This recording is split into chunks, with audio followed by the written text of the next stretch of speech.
varias regiones de Rusia tuvieron una noche inquieta. El Ministerio de Defensa del enemigo, como de costumbre, informa que supuestamente derribaron más de 50 drones ucranianos.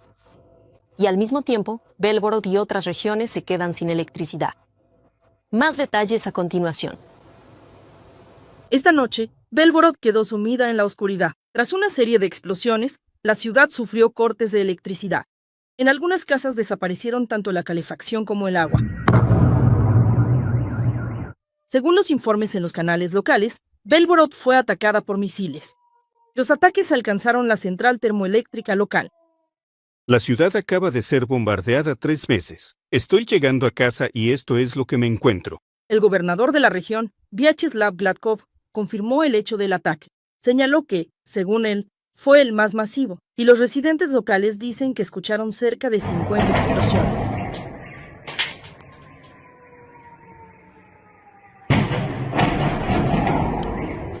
Explosiones, incendios y apagones afectaron a Taganrog, en la región de Rostov, y a Perm. Se desconoce la causa. Sin embargo, los canales de noticias locales señalan que en la zona donde se cortó la luz se encuentra la fábrica de pólvora de Perm. También hubo explosiones en Orión. Allí hubo una explosión. La alarma aérea y las explosiones despertaron por la noche a los habitantes de Briansk, pero en Murmansk y Severomorsk, donde, recordemos, se encuentra la base principal de la Flota del Norte, no hubo ataques, aunque llevan varios días sin luz ni calefacción. En Murmansk no funcionan los semáforos, los trolebuses no circulan y los ascensores en los edificios están parados. Aquí estamos en la ciudad de Murmansk, distrito de Lenin, son las 6 de la tarde. El distrito está desconectado, no hay luz, no hay nada, las tiendas no funcionan, solo el hospital infantil se mantiene con generadores. Sin embargo, en las noticias el gobernador informó que todos los problemas han sido solucionados. Los trabajadores de la energía dicen que la culpa de todo la tiene el clima. Las líneas eléctricas se cubrieron de hielo y escarcha. Los trabajadores de la energía señalan que las reparaciones completas comenzarán tan pronto como lo permitan las condiciones meteorológicas. Verónica Ivashchenko, detalles, Canal de Televisión Inter, Maratón, Noticias Únicas. Una empresa francesa entregó a Ucrania varios drones de ataque RU-330. Así lo informó France 24. Su alcance de vuelo es de aproximadamente 500 kilómetros. El dron es capaz de realizar tanto misiones de reconocimiento como ataques kamikaze. El dron se lanza con una catapulta y puede permanecer en el aire casi 5 horas. Como señaló el presidente de la compañía, Jean-Marc Zuliani, para los fabricantes occidentales, suministrar drones a Ucrania es una oportunidad única para probar los vehículos no tripulados en el campo de batalla. Los europeos planean ahora golpear a la flota en la sombra del Kremlin y tienen previsto que no lo hagan países individuales, porque si algunos dudan, Moscú aprovechará tranquilamente a toda la Unión Europea. Se planea incluir las nuevas restricciones en el 20º paquete de sanciones y, durante el próximo mes, quieren añadir a las listas negras la mayor cantidad posible de embarcaciones ilegales que transportan gas, petróleo y carbón rusos, así como establecer la prohibición de cualquier servicio para ellas, desde el seguro hasta la reparación.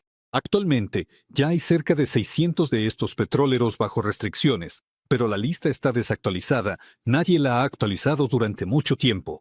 Y los buques han tenido tiempo de cambiar tanto de nombre como de documentos. El análisis reciente muestra que solo el año pasado la flota en la sombra le generó al Kremlin cerca de $100.000 millones solo por la venta de petróleo. Según estimaciones de los expertos, esto representa el 65% de todo el transporte marítimo, del oro negro ruso. Por eso, en esencia, es la primera vez que se aborda el tema de manera tan integral.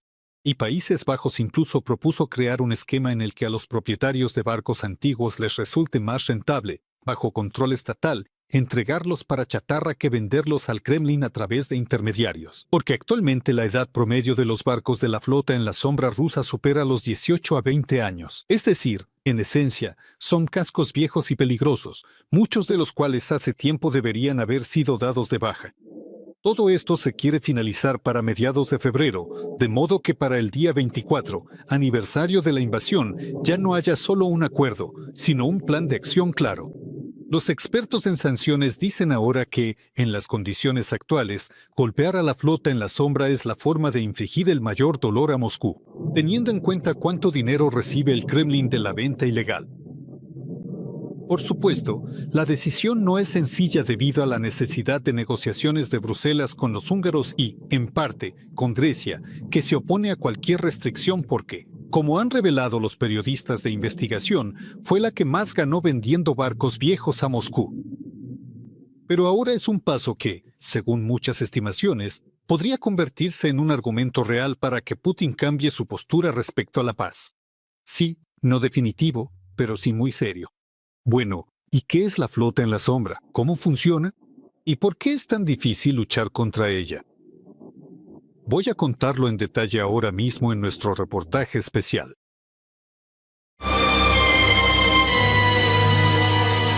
En tiempos anteriores. Esto solo ocurría en las películas de Hollywood. Estas son escenas del éxito de taquilla Capitán Phillips, que en su momento recibió 6 nominaciones al Oscar.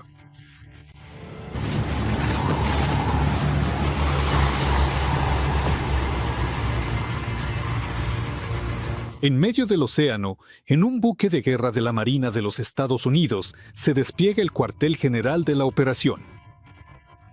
El objetivo es tomar el control de un enorme buque de pasajeros, cuyo capitán es interpretado por Tom Hanks. ¿Quién?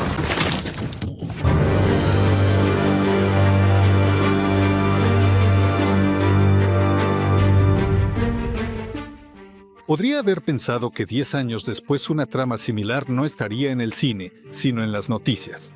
A principios de enero, Estados Unidos lleva a cabo una operación para capturar el petrolero Bella 1, que forma parte de la flota en la sombra de Rusia y, desde el inicio de la invasión a gran escala, está bajo sanciones. Iba rumbo a Venezuela y en el Mar Caribe la Guardia Costera de Estados Unidos intentó detener y registrar el barco. La tripulación apagó el sistema de rastreo y desvió el buque hacia mar abierto. Durante 18 días buscaron y persiguieron el barco. Durante este tiempo, el petrolero cambió de nombre y de bandera y de manera urgente pasó de ser guyanés a ruso. El hecho de que simplemente pintaran una enorme bandera rusa en el costado de su barco mientras intentaban escapar dice mucho. Nos asesora el general de brigada Ben Hodges, uno de los expertos más reconocidos en el mundo militar sobre esta guerra y la confrontación con Rusia. Tiene derecho a dar sus valoraciones, porque no se ha pasado la vida en despachos, sino que posee experiencia real de combate. Combatió tanto en Irak como en Afganistán, antes de ser nombrado comandante de las fuerzas estadounidenses en Europa. Ese es uno de los cargos clave en la jerarquía militar estadounidense. Mientras tanto, en el Atlántico se desarrolla una trama que ni siquiera Hollywood habría imaginado en su momento. Moscú envía un submarino y varios buques de guerra para proteger su valioso petróleo. No les dio tiempo. El refuerzo desde el Kremlin no logra llegar al punto necesario a tiempo, y a 190 millas al sur de Islandia, los estadounidenses llevan a cabo la captura. Pero si los rusos hubieran llegado a tiempo, esta historia habría tenido un final completamente diferente.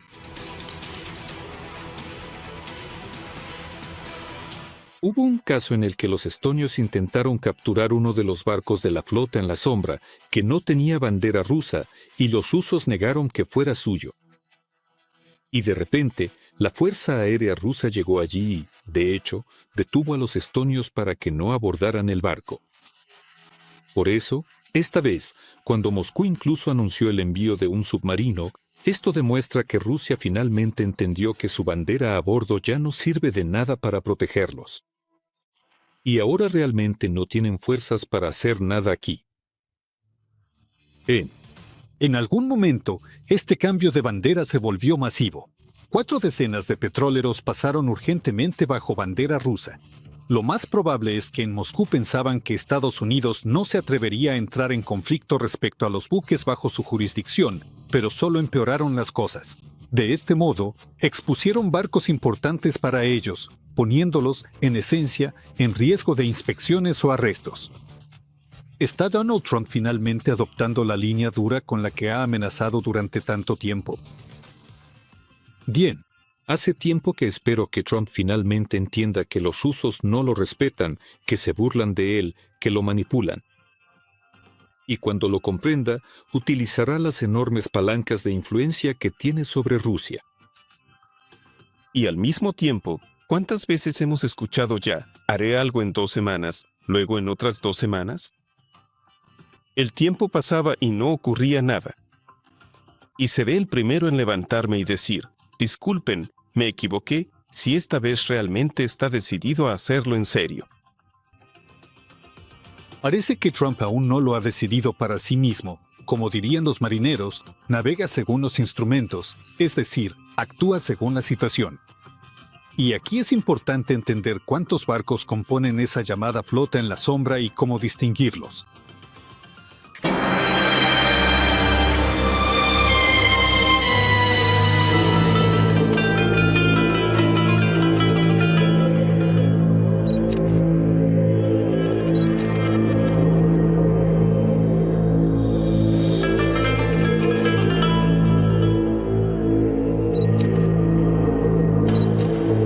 A este hombre con una cámara en las manos se le puede ver a menudo en los muelles de Estambul o a bordo de una lancha que navega por estas aguas. Pero a diferencia de los turistas, él no busca paisajes, sino que caza barcos de vapor que sus dueños quisieran pasar discretamente, sin hacer ruido, por el Bósforo.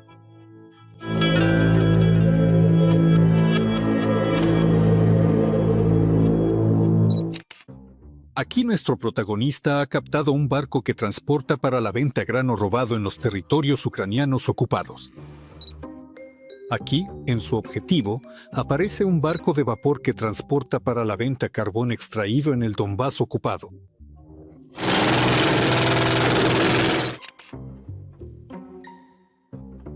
Aquí lo vemos captando como el yate personal de Putin, el Victoria, pasa sin obstáculos por las aguas de Turquía.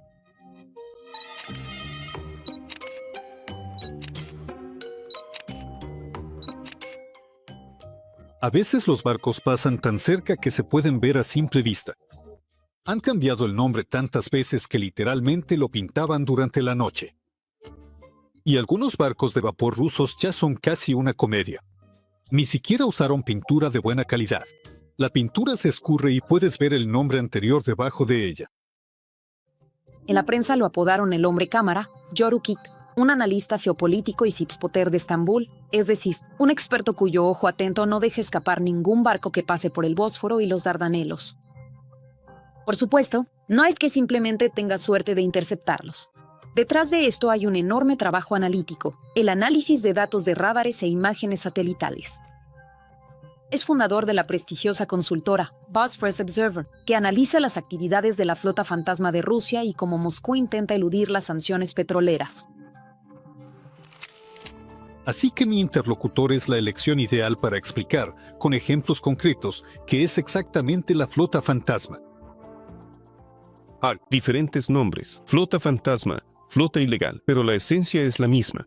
Son embarcaciones que, de hecho, se dedican al contrabando, transportan petróleo y productos derivados del petróleo, diésel, combustible de aviación de países bajo sanciones, de Irán, Venezuela y, por supuesto, de Rusia.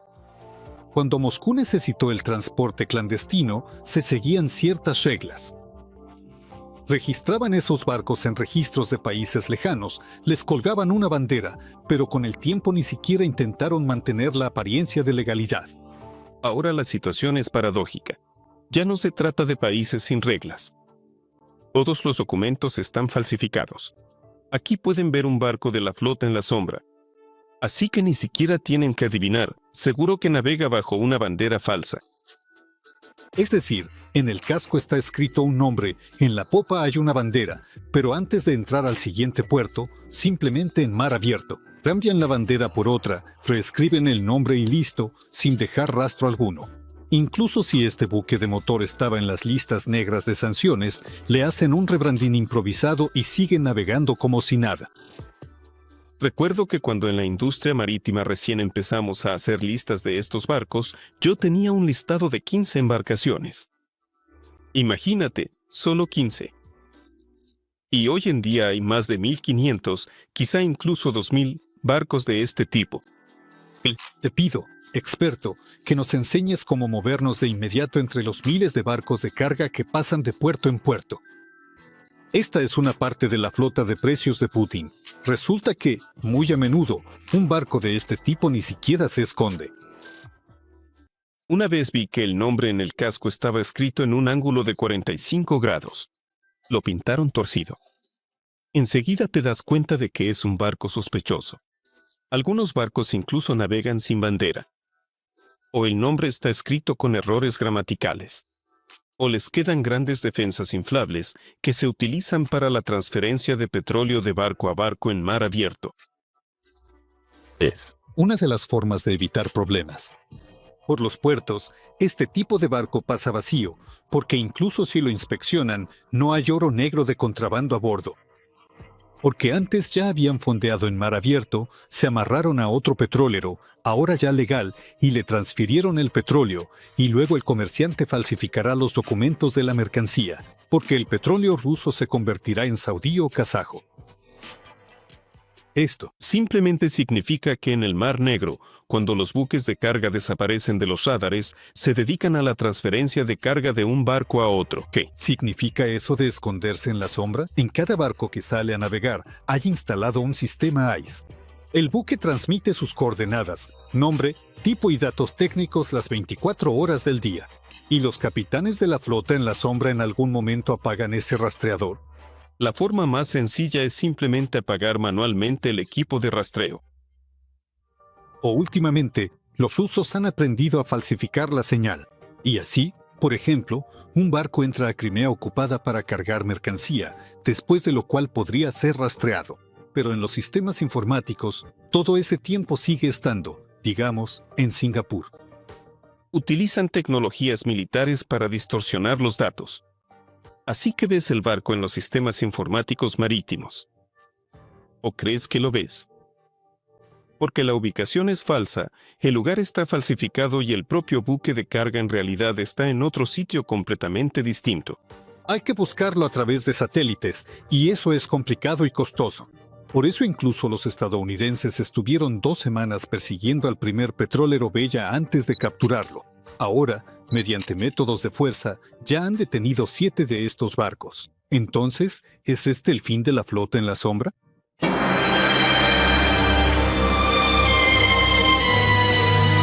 Para detener físicamente a toda la flota en la sombra, los esfuerzos de los militares estadounidenses claramente no serían suficientes. Y además, ellos capturan, ¿te diste cuenta?, exclusivamente petroleros que, dentro de esos mismos esquemas sucios, trabajaban no directamente para Moscú, sino para el régimen de Maduro en Venezuela. Pero se ha creado un precedente, y ahora, para su propio grupo de guerra, ahora ya directamente, con los petroleros que atienden los contratos grises del Kremlin, participan tanto europeos como británicos. ¿De dónde es nuestro próximo experto principal? Nosotros. Somos bastante buenos buscando esos buques, incluso si han apagado los sistemas de rastreo. Y nuestros recursos no son peores que los de los estadounidenses. El almirante Allen West es un hombre que en su momento dirigió la Marina Real Británica. Fue el primer Lord del Mar, el cargo militar más alto en la Marina de Su Majestad.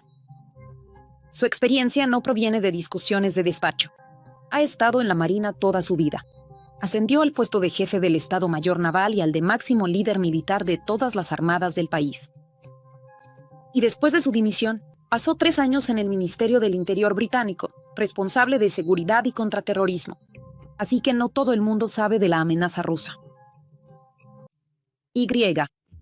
Esto es lo que los británicos están ofreciendo ahora, utilizar sus fuerzas especiales, los SEALS de la Marina de Su Majestad, para apoderarse por la fuerza de petroleros en pleno mar. La operación se propone en el Canal de la Mancha, el Atlántico Norte y el Estrecho Danés, donde estos petroleros se ven obligados a pasar por lugares estrechos, y el petróleo incautado se vendería en subastas y el dinero recaudado iría a Ucrania.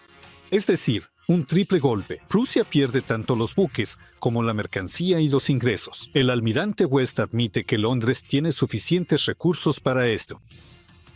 Tenemos un sistema que se llama MCT, Servicio Marítimo Antiterrorista. Ella está constantemente en alerta. Cuenta con helicópteros y una unidad marina especial. También hay una unidad de barco especial que tiene habilidades únicas para abordar barcos mercantes. Pueden abordar el barco sin que la tripulación se dé cuenta de lo que está sucediendo.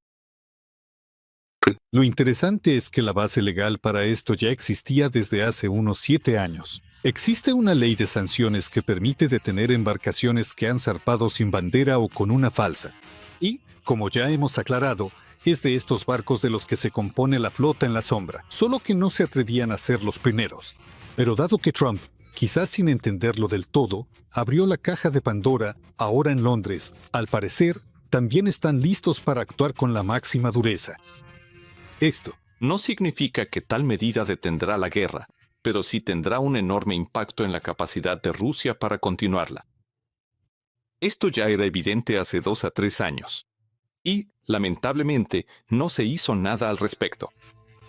Las decisiones políticas se estancaban, porque detrás de estos esquemas oscuros hay ganancias multimillonarias para los negocios y no solo para ellos. Parece que detrás de quienes compran petróleo ruso con enormes descuentos, también están los poderosos de este mundo. El almirante da solo un ejemplo. Aquí encontré un barco cuyo propietario está en Mumbai, un pez pequeño. Tenía un pequeño barco de cabotaje. Y de repente amplió su flota a más de 100 superpetroleros. Porque llevaba petróleo a la India. Y eso le conviene a la India. Allí mezclan el petróleo ruso con otro y ya es imposible determinar su origen. ¿Y qué pasa con Europa?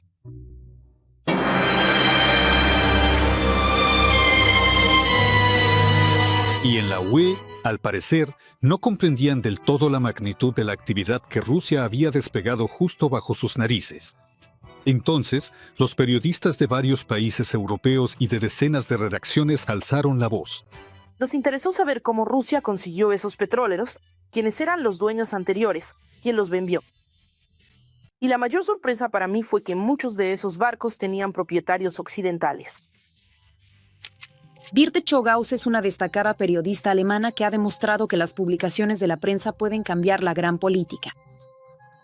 Junto con sus colegas, Birte preparó una resonante investigación internacional llamada Shadow Fleet Secret sobre cómo está organizado el flota en la sombra de Rusia. Y encontró hechos concretos de cómo los armadores occidentales vendían viejos petroleros a Moscú y cómo se hacía la vista gorda ante la exportación de petróleo ruso eludiendo las sanciones. Los periodistas hicieron lo que los funcionarios europeos no pudieron hacer. Encontraron 230 de estos barcos en la sombra y destaparon una estafa petrolera rusa de casi $6.500 millones. Esta investigación recibió el premio del Parlamento Europeo como el mejor reportaje del año, y luego los eurodiputados le decían a los autores en los pasillos: «Nos han abierto los ojos». Exactamente. Bueno, por ejemplo, se descubrió que Grecia vendió la mayor cantidad de barcos para la flota en la sombra de Moscú, 127 petróleros por más de $3.500 millones. Y cuando la Comisión Europea intentó detener esto, Querían introducir una norma. Si vendes un barco, asegúrate de que no termine en la flota en la sombra. Pero esa restricción no fue aprobada. Algunos países europeos no quisieron, porque ganaban dinero con ello. Por ejemplo, Grecia, con su enorme industria naviera. No querían detener esto. alegaron desconocer al comprador final de estos barcos para Putin. Pero si tienes un barco muy viejo y oxidado, que está casi listo para ser desguazado, y de repente alguien te paga millones de dólares por él, puedes y debes entender que algo anda mal. Y. Hizo falta un escándalo mediático en el que se expusieron públicamente los trapos sucios de algunos países de la UE para que los burócratas europeos empezaran a actuar. No es tan sencillo, porque Moscú ha elegido la táctica tradicional de decir que estos barcos no son nuestros. Y aunque los propietarios no sean formalmente rusos, Pidi demostrará que este petrolero en concreto forma parte de un proyecto de la Federación Rusa. Muy a menudo, el barco tiene un propietario en un país, la bandera de otro y es gestionado desde un tercero. Llegas a esos países y solo hay direcciones. No se pueden encontrar las empresas detrás de ellas, y esto hace que eludir las sanciones por parte de Moscú sea bastante fácil. Bruselas tardó mucho en reaccionar, pero ya ha impuesto sanciones a 600 barcos de la flota en la sombra, prohibiéndoles entrar en puertos europeos. El Parlamento Europeo exige medidas aún más estrictas, prohibir paradas y reparaciones en territorio de la UE y confiscar el petróleo sin compensación. Actualmente, los países bálticos son los más activos. Siguiendo el ejemplo de los estadounidenses, proponen convertir el mar Báltico en una zona libre de la flota en la sombra. Cerrar los estrechos por completo, por supuesto, no es realista, pero crear condiciones en las que a los petroleros negros rusos les resulte económicamente inviable operar, eso sí es totalmente posible. El Báltico. Es un mar pequeño, y allí sí se puede detener a la flota en la sombra. Si bloqueas esta ruta, transportar su petróleo a Moscú será aún más caro. Así que, Europa avanza al fin. Sin embargo, Ucrania también golpea a la flota en la sombra. Literalmente.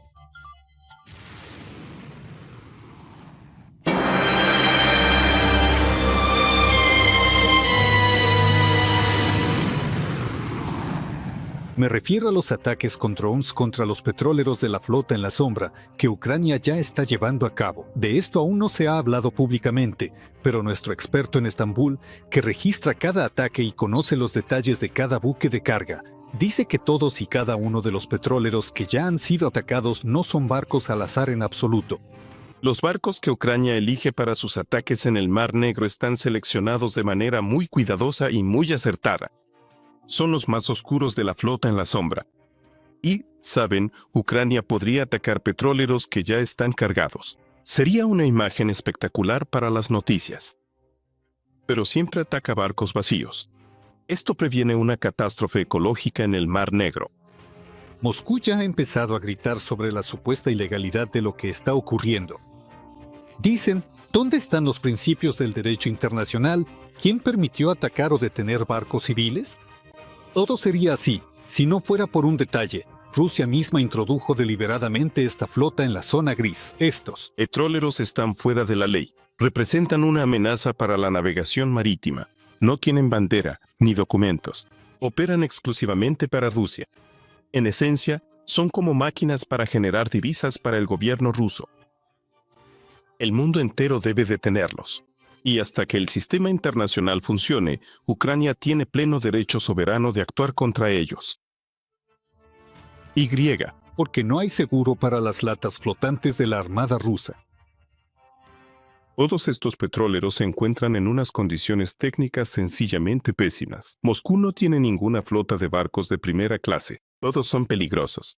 Si ocurre un derrame de petróleo, prepárense para un desastre absolutamente terrible. No existen pólizas de seguro. Nadie asegura estos riesgos en absoluto.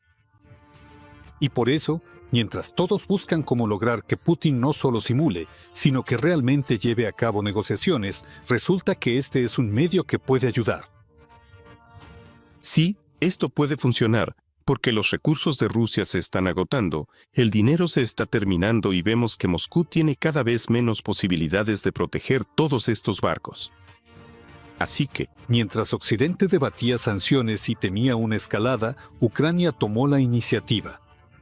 Drones y misiles contra activos petroleros. Y esto funciona. Porque, como coinciden todos nuestros expertos, cuando el mundo no puede o, a menudo, no quiere detener la maquinaria petrolera rusa que financia la guerra, es un derecho soberano hacerlo por cuenta propia.